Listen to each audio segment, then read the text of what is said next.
A very good afternoon. So last class we have started with abortion.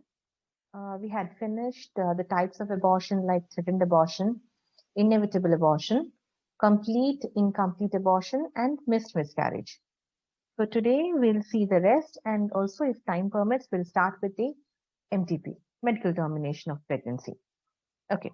So today's topic, the first one is septic abortion. Now, what do you mean by septic abortion? Septic abortion means any kind of abortion that is associated with a clinical evidence of infection of the uterus and its content. Once again, in simple words, what it means that if at all there is an abortion that has occurred, and when we see it or when we check it, we find out that there is a infection either to the uterus or the contents. What is the contents? The conceptus. Correct? So that means anything, an abortion which is associated with an infection to the uterus or its contents, we call it to be a septic abortion. Very simple one. Okay, so that is about the definition of septic abortion. Once again, any abortion associated with clinical evidences of infection of the uterus and its contents is called a septic abortion. Next one, incidence of septic abortion. The majority of the septic abortion are actually associated with incomplete abortion. Remember, right? Incomplete abortion in which one or the other part of the conceptus or fetus is remaining inside, rest has been expelled out. Okay, so that is incomplete abortion. So in case of incomplete abortion, there can be a sepsis. And incomplete abortion, when it is associated with sepsis, we call it to be a septic abortion. Okay. Now, while in majority of the cases, the infection occurs following illegal induced abortion, but infection can occur even after spontaneous abortion. So, majority of the cases, the infection occurs following a illegal induced abortion. Illegal induced abortion, wherein the sterile instruments are not being used, the scraping is not done properly, and even the after treatment of this, after care, after care is not being taken at that point of time, there can be an abortion. I mean, there can be infection. So that is incidence of uh, septic abortion. Next, let's come to the association of sepsis in illegal abortion is due to, one same thing which I was telling. Proper antiseptic and asepsis are not taken, incomplete evacuation, and inadvertent injury to the genital organs and adjacent structures, particularly to the bowels. So, one, antiseptic and asepsis methods are not being taken care. In incomplete evacuation, when something is remaining inside, it is incomplete abortion again. Then inadvertent injury to the genital organs and adjacent structures, particularly the bowels. In this case, there can be a sepsis. Now, what is the mode of infection?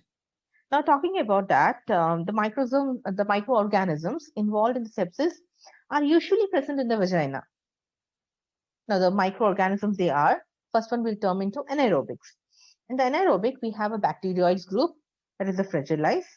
Then we have an anaerobic streptococci, Clostridium welchii, as well as the tetanus bacillus.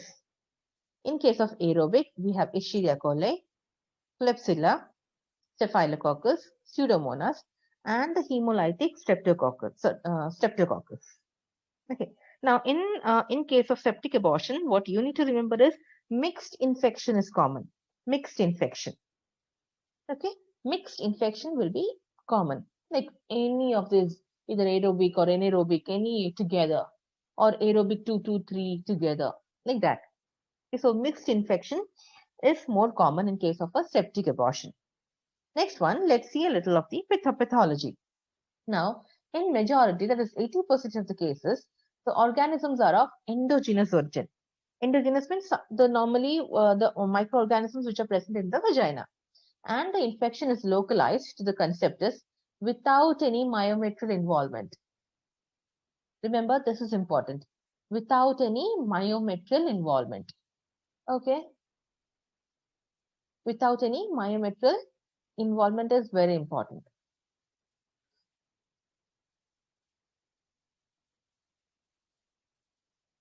Okay. without any myometrial involvement. Next one, in about 50%, the infection either produces a localized myometritis surrounded by a protective leukocytic barrier or spreads to the parametrium, tubes, ovaries, pelvic, peritoneum. So they're telling that in 15% of the cases, 15% of the cases, the infection either produces a localized endomyometritis, and surrounded by that, there will be a leukocytic barrier. Or else, if not to endomyometritis, it will spread to the parametrium, tubes, that is fallopian tubes, ovaries, and pelvic peritoneum. And in 5% of the cases, there is generalized peritonitis, or there can be an endotoxic shock. Okay. So this is a pathology of septic abortion. So once again, let's deal with, in majority of the cases, there will be endogenous origin, the organisms are, and the infection is localized to the conceptus. In 15%, there can be a localized endomyometritis with a protective leukocytic barrier around it, or it will spread to the parametrium, fallopian tubes, ovaries, and the pelvic peritoneum. And in about 5%, there is a generalized peritonitis, or there can be a endotoxic shock. Next one, let's go to the clinical features. Now, coming to the clinical feature, depending upon the severity and the extent of the infection, the clinical picture actually varies.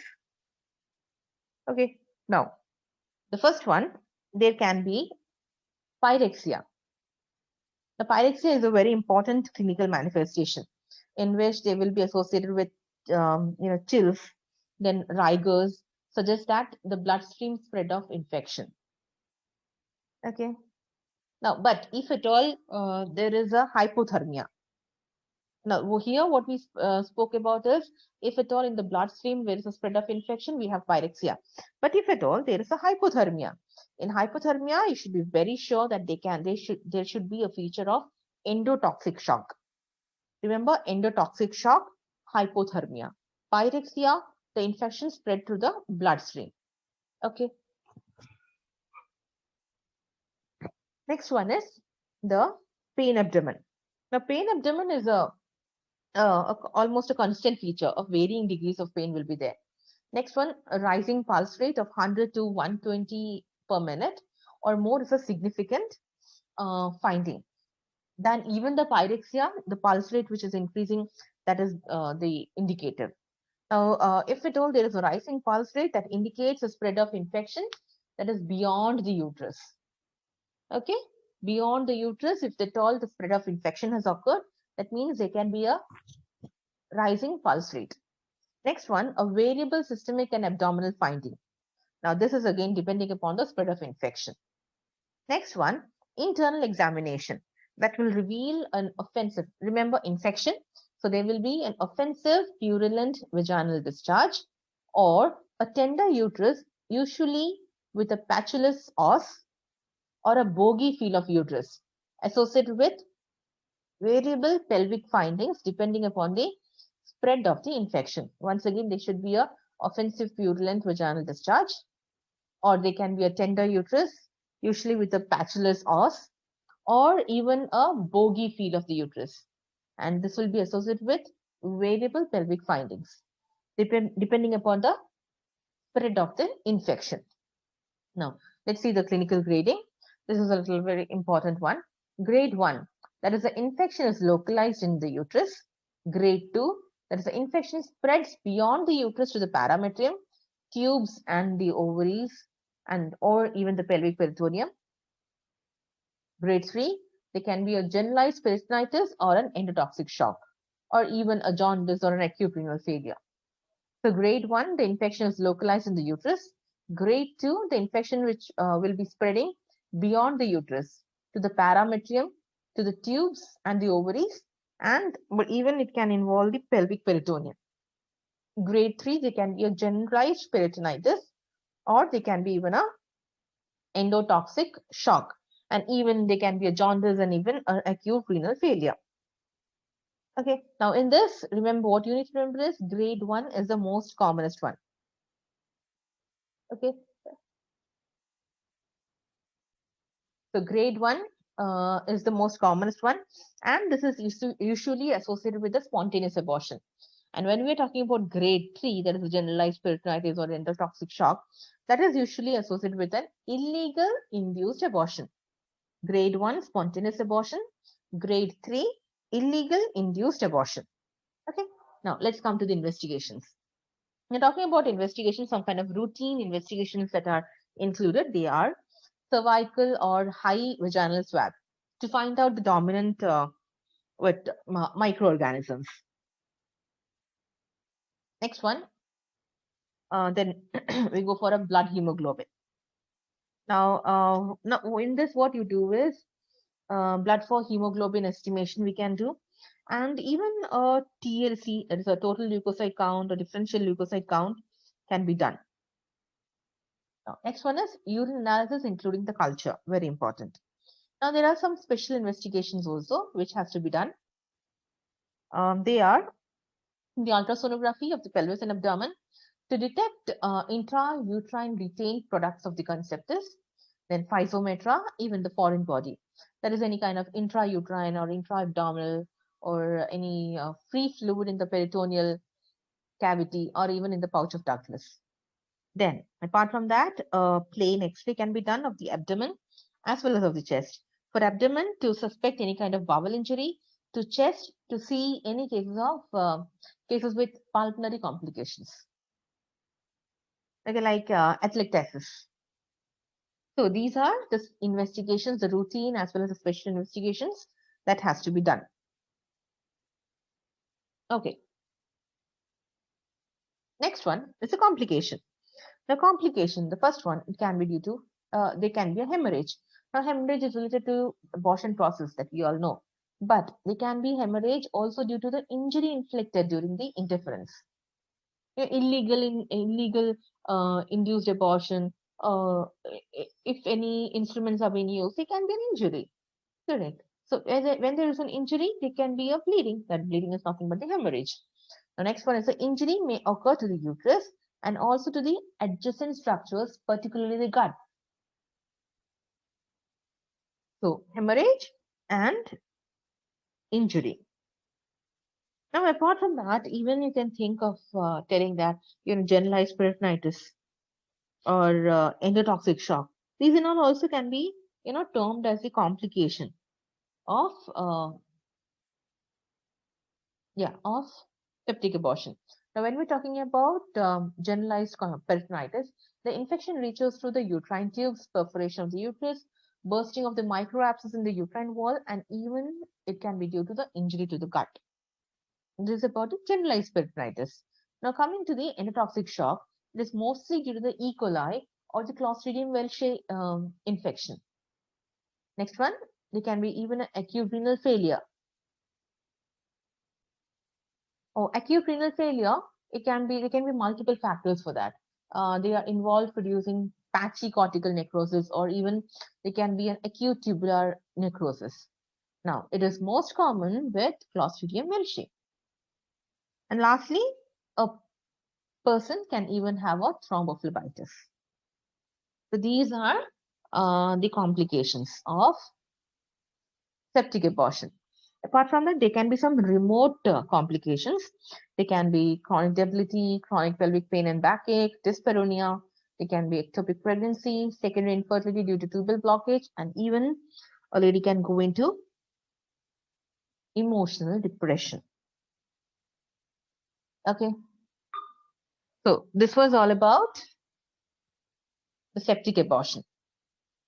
Now, the next topic will just quickly brush up the recurrent miscarriage. So recurrent miscarriage, or when you're talking about that, it means a sequence of 3 or more consecutive spontaneous abortion before 20 weeks. Okay, so before 20 weeks, if at all there are 3 or more consecutive spontaneous abortions. Now, in every pregnancy, before 20 weeks, a lady has its abortion. So if at all it happens for 2 or 3 or more times, we call it to be a recurrent abortion or recurrent miscarriage. Now, before we go into the etiological factor, let's see a little about the incidence. Now, nearly 1% of all the reproductive age people can have this. Yeah. So that is about the incidence. Now, next one, coming to the etiological factor. Now, we have divided into the first trimester causes and the second trimester causes. Now, we'll quickly see. The first trimester causes, that is the genetic factor, first one. Now, in the genetic factor, it is said that the most common abnormality is the balanced translocation. Balanced translocation. Now, nearly around more than 25% of the cases where there was a balanced translocation, it was seen that there were chances of, or there were recurrent abortions. Okay, and successful treatment percentage is around 40 to 50%. Like half of it can be treated. The next one is the endocrine and the metabolic, in which the first one is the poor controlled diabetic patients. Now, these can really relate to the early pregnancy failure, poorly controlled diabetes. The next one, presence of the thyroid and autoantibodies. Now, in this, often what happens is they can be a risk, or what you say, they can be this is basically a specific endocrine dysfunction. And this can lead to a generalized autoimmune abnormality. Autoimmune abnormality that can be, result in.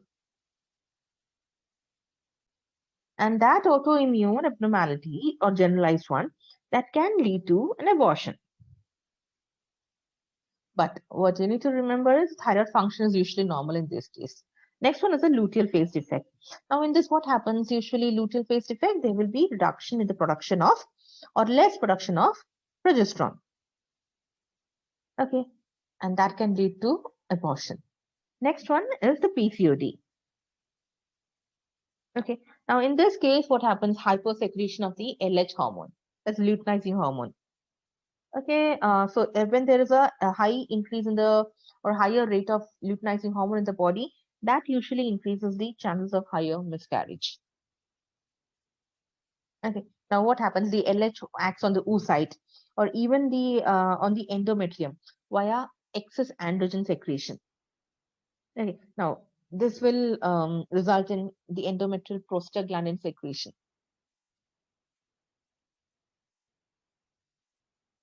So, I mean, because of that, they can be, prostaglandin helps in the implantation, right? So, deficient prostaglandin will lead to, miscarriage.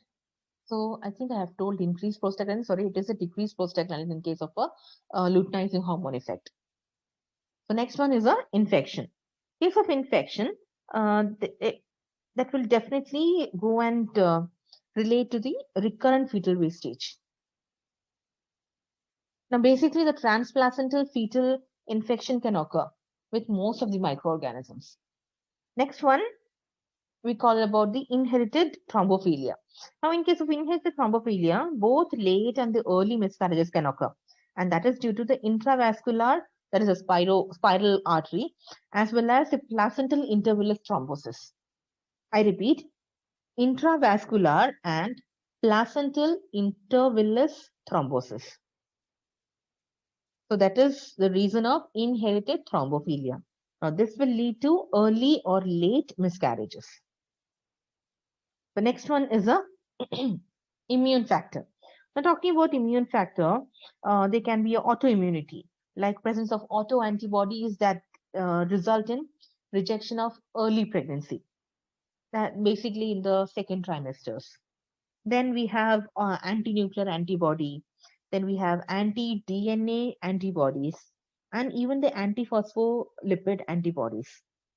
Okay, so in these cases, basically what will happen, spiral artery thrombosis can occur, placental vascular atherosis can occur, and in fibrinoid necrosis also.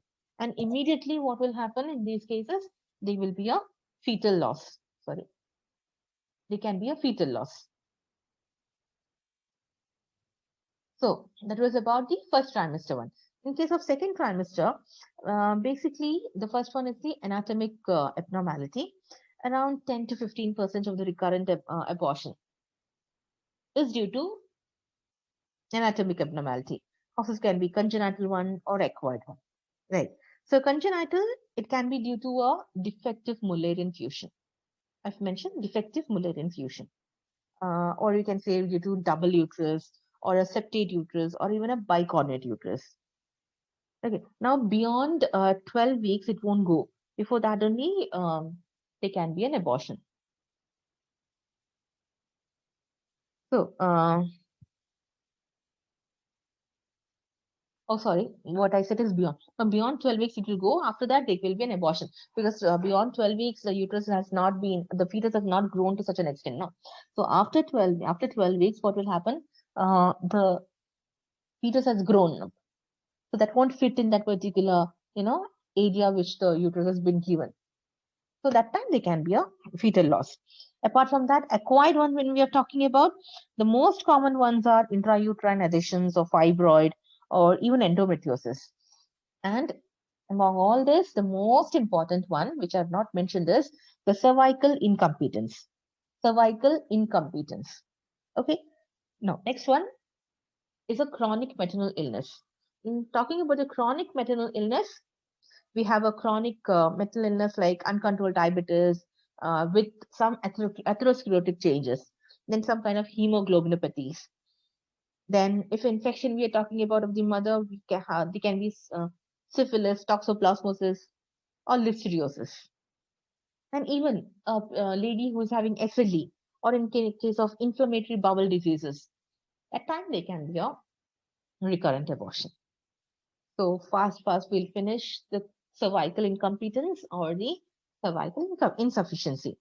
Now, what does it mean? It means that a cervical incompetence means the retentive power of the cervix, that is the internal os, may be impaired functionally or anatomically due to uterine anomalies, or might be following a DNC operation or induced abortion by DME, then vaginal operative delivery through an undilated cervix, okay, forcefully,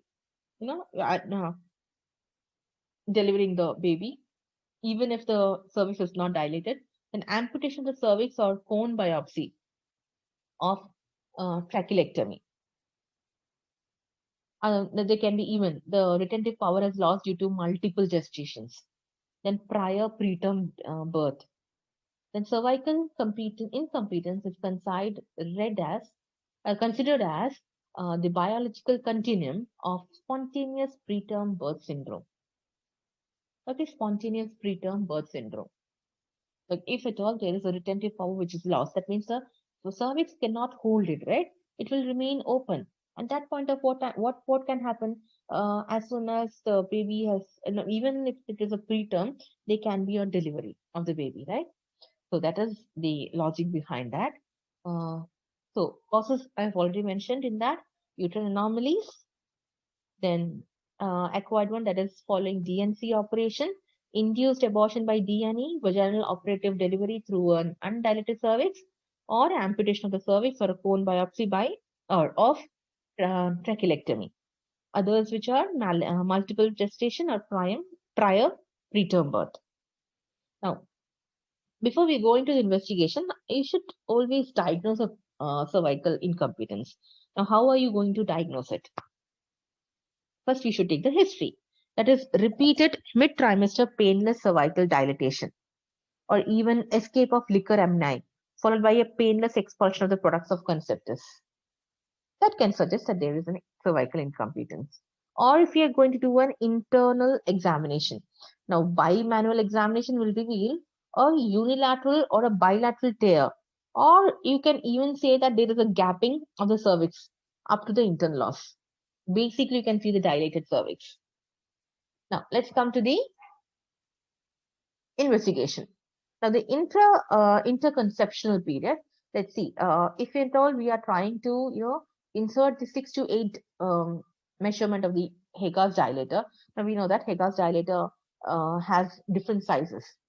So passage number 6 or 8, 6 to 8 Hega dilator beyond the internal os without any resistance and without any pain, and absence of internal os snap on its withdrawal, especially in premenstrual period, indicates incompetence.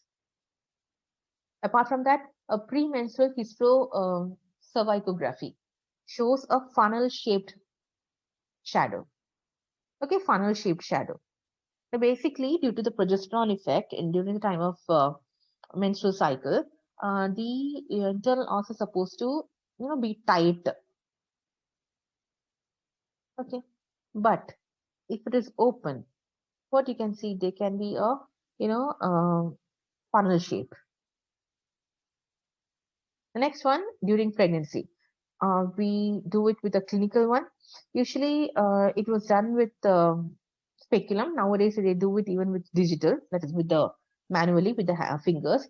That is what you can see, painless cervical shortening and dilatation. Then we can see a sonography, that is a short cervix less than 25 mm and funneling of the cervix more than 1 centimeter. And speculum examination, exactly what you can see, we can detect a dilatation of the internal os with herniation of the membrane. Now, talking of the membrane, we are talking about the amniotic membrane, amniotic sac. So, this was about the recurrent abortion and a little about the causes of cervical incompetence.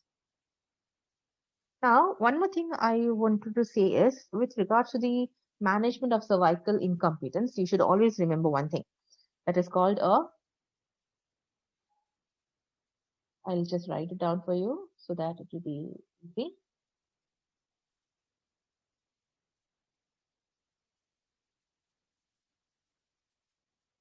Cerclage operation.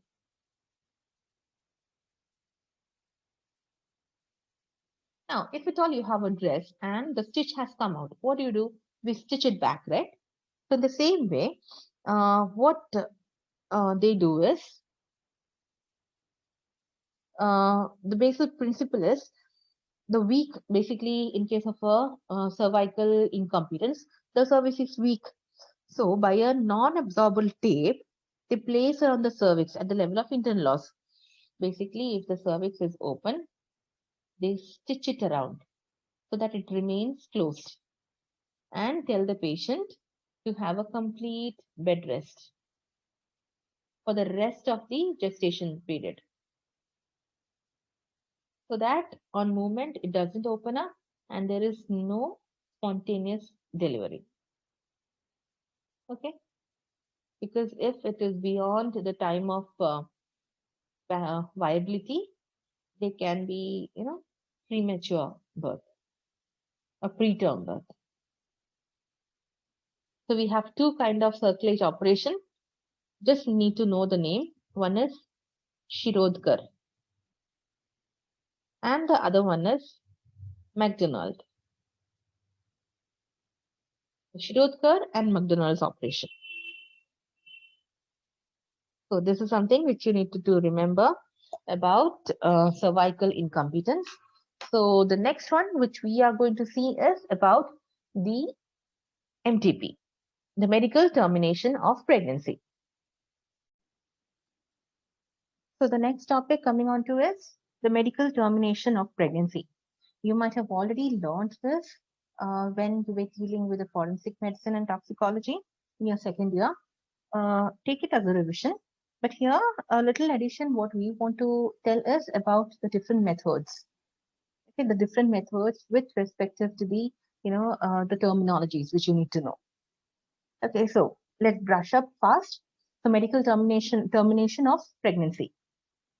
Okay, so you all know, right? The Medical Termination of Pregnancy Act was in the year 1971. 1971, right?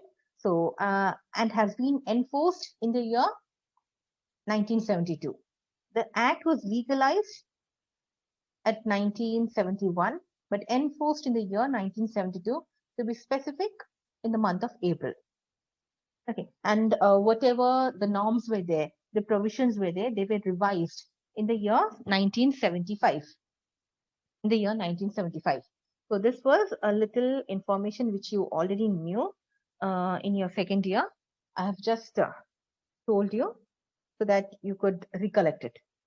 Okay, so let's start. So the continuation of pregnancy would seriously involve. Now, basically, what happens? There were few. I already said, right? The provisions were reinforced or revised. What are the provisions? The following are the provisions. The continuation of pregnancy would involve serious risk to the mother, risk of life or grave injury to the physical and mental health of the pregnant woman. So this is the first clause.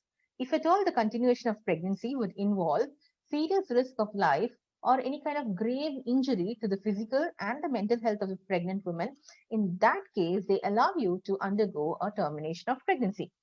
So second one, there is a substantial risk of the child being born with serious physical and mental abnormalities so as to be handicapped in life. So if the baby is going to be, physical or any kind of mental abnormality is going to be there, or the baby is going to be handicapped in the future, okay, throughout the life. In that case also, the government allows you to go in for a medical termination of pregnancy. Third one, when the pregnancy is caused by rape, both in case of major and minor girl and in mentally imbalanced girl. In this case, rape cases, they allow you for a termination of pregnancy. And pregnancy caused as a result of failure of contraceptive measures. Okay, so these are the few provisions with which medical termination of pregnancy is, the termination of pregnancy is legalized. So coming to the indications for termination of pregnancy under the Act MTP. So to save the life of the mother. So what are the conditions in which there can be a risk to the mother? Some kind of cardiac diseases with history of decompensation in the previous pregnancy or in between the pregnancies. Some kind of cardiac diseases. Then chronic glomerulonephritis comes malignant hypertension, intractable hyperemesis gravidarum. Then cervical or breast malignancy, diabetes mellitus with retinopathy. Then coming to epilepsy or psychiatric illnesses with the advice of the psychiatrist. So these are few, conditions or therapeutic conditions that can be an indication for the termination of pregnancy. So the first one was to save the life of the mother, right? So to save the life of the mother, the indications are limited and they're justifiable under these following cases like cardiac diseases, glomerulonephritis, that is chronic, malignant hypertension, intractable hyperemesis gravidarum, cervical or breast malignancy, diabetes mellitus with retinopathy, epilepsy or psychiatric illness with the advice of the psychiatrist. Now let's come to some of the social indications like, now this is the most, there's a sole indication. That is to prevent grave injury to the physical and mental health of the pregnant woman. Now, in case of unplanned pregnancies with low socioeconomic status, unplanned pregnancy with low socioeconomic status, then caused by rape, unwanted pregnancy caused due to failure of any contraceptive device. This too falls under the category of social indications. Now coming to the eugenic. So I'm going faster because you have already learned this. So coming to eugenic, in this what happens is there can be a substantial risk of the child being born with serious mental or physical abnormality, so as to be handicapped in life. So that comes under this. The indications are a little grayer, but say structural kind of anencephaly or chromosomal conditions like Down syndrome or genetic hemophilia. These are the abnormalities of the fetus. Now, when the fetus is likely to be deformed due to action of tetragenic drugs in the early pregnancy, an ill effect or adverse effect of the drugs which was taken by the lady in the early pregnancy. Because of that, there can be some problem in the baby. For example, I'll tell you, case of hypothyroidism, a thyroid dysfunction during pregnancy. There is a particular kind of remedy, or you can say reactive iodine therapy. In case of reactive iodine therapy, if the lady is taking during time of pregnancy, a baby who is born can be born without a thyroid gland. Okay, and they were remedies during thyroid dysfunctions again, in which the baby will be born with acutis, that is without the skin. Now, next one, rubella, that is a viral infection affecting in the first trimester, is an indication for termination. Okay, so these are things, structural abnormalities like anencephaly, chromosomal abnormalities like Down syndrome. There are many. I've just written two of them, one of them each, or genetics, that is hemophilia. Then fetus is likely to be deformed due to the action of tetragenic drugs in the early pregnancy and rubella. If at all the lady is having rubella, there is no question of continuing the pregnancy. The pregnancy has to be terminated. Now, let's come to the recommendations. Now, the first one, what they're telling us, they should be a registered medical practitioner. Registered medical practitioner should be qualified. And and actually they are qualified to perform MTP provided they have assisted in at least 25 MTP in an authorized center and having a certificate, or a registered medical practitioner who has got 6 months house surgeon training in obstetrics and gynecology, or one has obtained or got diploma or degree in obstetrics and gynecology. So a registered medical practitioner should have these qualities. Either they might have assisted in at least 25 MTP in an authorized center, and from there they might have gotten a certificate, or a house surgeonship of 6 months in obstetrics and gynecology, or they might have got a diploma or a degree in obstetrics and gynecology. Right? The next one. A termination can only be performed in hospitals established or maintained by the government or places approved by the government. Okay. So maintained by the government or places approved by the government. Next one, pregnancy can only be terminated on a written consent of the woman. Husband's consent is not required. So a woman's consent is very much required for the termination of pregnancy. Whether husband's consent is there or not there, doesn't matter. Next one is pregnancy in a minor girl, if at all below the age of 18, or a kind of lunatic people having a psychiatric illness, cannot be terminated without the written consent of the parents or the legal guardian. So a minor girl, neither a lunatic girl, they cannot give a consent, right? So in that case, their parent or their legal guardian is supposed to give a consent, to a written consent. So next one, a termination is permitted up to 20 weeks of pregnancy. When the pregnancy exceeds 12 weeks, opinion of 2 medical practitioners is required. Okay, if 12 weeks is exceeded, then opinion of 2 medical practitioners required. Only up to 20 weeks termination is possible. Next one, the abortion has to be performed confidentially and to be reported to the Director of Health Services of the state in the prescribed form. So these are the few recommendations for a medical termination of pregnancy. Next, let's come to the first trimester termination of pregnancy. The first one, the medical method of termination of pregnancy in the first trimester. Now, let's see. Medical termination, basically a drug is being given that is named. See, in your examinations, you're not supposed to write these two, but for your information, I'm telling, there are 2 drugs like mifepristone and misoprostol.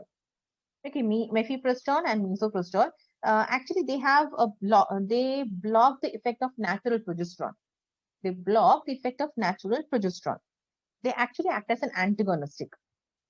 Okay, so that is why this is effective. And remember, this is effective up to 63 days and is highly successful when used within 49 days of gestation. So this is a medical method. Now let's come to the surgical method. Now, surgical method, first one is vacuum suction or vacuum aspiration. Vacuum aspiration, either a manual vacuum aspiration or a, or an electric vacuum aspiration. Now, this is being done after 12 weeks with a minimal cervical dilatation. With a minimal cervical dilatation, you have to do vacuum aspiration. I hope this is clear. This is done up to 12 weeks with a minimal cervical dilatation.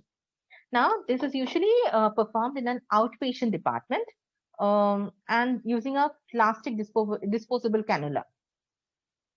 Okay, this is less traumatic and safer than the dilatation, evacuation, and curettage.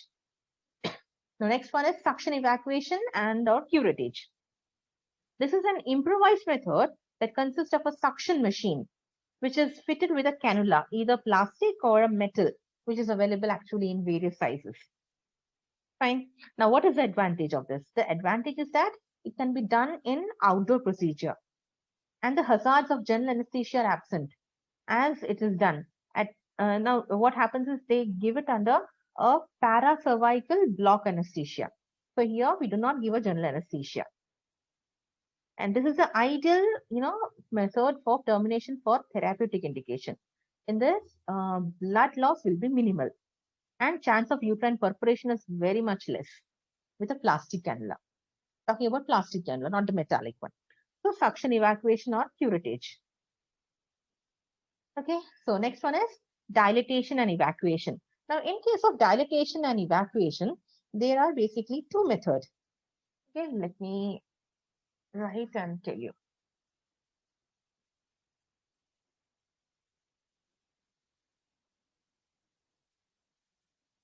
The first one is the rapid method. And this can be done as a OPD procedure. Okay, now what happens here? We give a paracervical, and right, the paracervical anesthesia. Okay. So even after, as the paracervical anesthesia is being given, the lady can actually go home as soon as the effect is over. Okay. So, but in this case, what happens is the chance of cervical injury is more. The chance of cervical injury is more, and the uterus should not be more than 6 to 8 weeks. Not more than 6 to 8 weeks of pregnancy.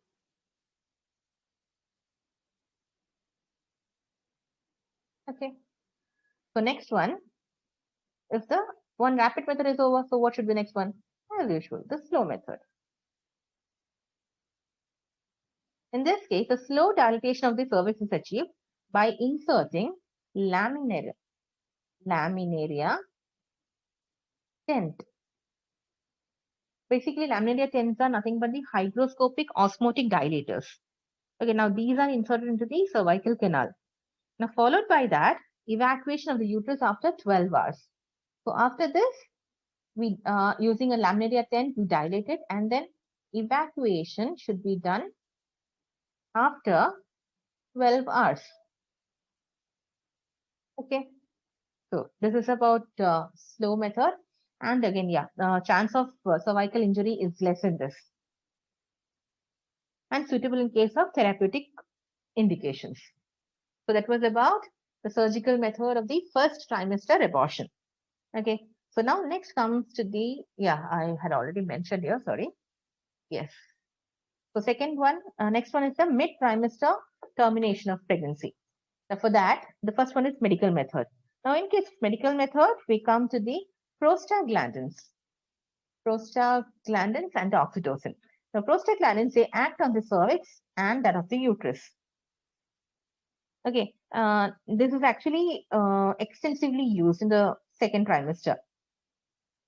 Now, these act on the cervix and the uterus. One. Now, there are many like prostaglandin, F2. Then we have dinoproston, mifeproston, misoprostol, gemiprost. There are many medicines, but for your examinations, you're not supposed to write these. You can just write the prostaglandin derivatives. Okay. So next one is oxytocin. Now, oxytocin again used with intravenous normal saline along with any of the medications. Now, what they do? These actually, result in the contraction of the uterus. They usually result in the contraction of the uterus. That is what happens. Okay. Now, after this, the second one is a surgical method. Now, surgical method we have divided into two. That is between 13 and 15 weeks. What we do is the dilatation and evacuation. Dilatation and evacuation has to be done in if the pregnancy is between 13 to 15 weeks. Again, the same, the laminaria tent, what you already read in the first trimester, right? But if at all it is between 16 to 20 weeks, then what actually we do is we have a method that is intrauterine instillation of hypertonic solution. Now, when a hypertonic solution is being flushed into that of the uterus, there will be liberation of prostaglandins following necrosis of the amniotic epithelium and the decidua. Now, this in turn excites uterine contraction and results in the expulsion of the fetus. So, hypertonic solution, when we are, flushing it into amount of, sorry, an amount of saline. Hypertonic solution, suppose it is saline. If we are installing a saline into that of the uterus, then what will happen? There will be liberation of prostaglandin. And because of that, there will be necrosis of amniotic epithelium and decidua because of the hypertonic solution inside it. And this will in turn excite the uterine contraction and result in the expulsion of the fetus. Okay, in short, I have told you. So there can be some kind of complications also, like fever, headache, nausea, vomiting, abdominal pain, all this. Okay, so next one, complications of MTP. Let's see. Let's go for the complications of MTP. So the first one is immediate one. In case of immediate complications, we have injury to the cervix, like kind of cervical lacerations. Then we have uterine perforations during dilatation and evacuation. Then hemorrhage and shock due to trauma, incomplete abortion, or atonic uterus, or rarely coagulation failure. Next one is thrombosis or embolism. Then we have, this is very important, a post-abortal triad of pain, bleeding, and low-grade fever due to retained clots or products. These can be the immediate complications of termination of pregnancy.